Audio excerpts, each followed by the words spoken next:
Hello friends, welcome to Donec Requiescat. Today we're going to be talking about two questions that I often hear my students discussing.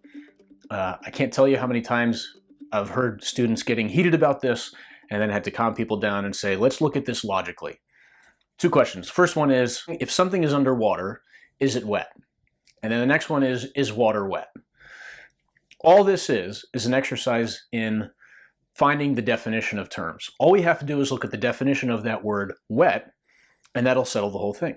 If we can define that carefully enough, then that ends the debate. And then if people still want to disagree, then they're just disagreeing about the definition, not about anything beyond that. So the first thing we have to do is look at the definition of wet. First of all, it's an adjective. That means a describing word, and it means covered or saturated in water or some other liquid.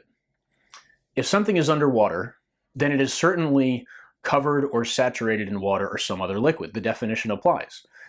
And so it's very simple. If something is underwater, then it is definitely wet.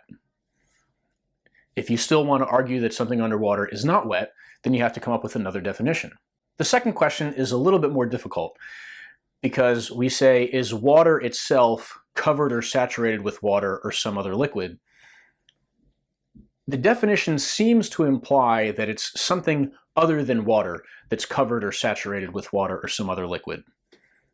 But if we can say that it applies to water itself, that water itself can be covered or saturated with itself, then we can say that the definition applies.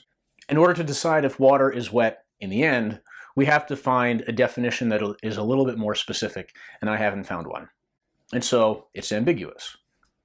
Now, at the end of this video, you probably feel a little bit disappointed, like a letdown, right? We were hoping to get something really satisfactory out of this, something like the meaning of life.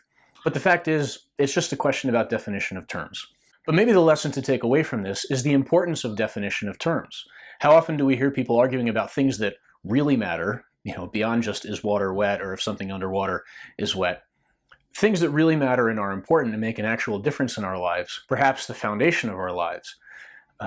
And they haven't taken the time to define the terms. Does God exist?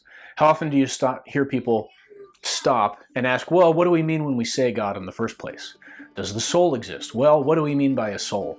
Figuring out what we're talking about is the most important, but sometimes the most boring part of any argument.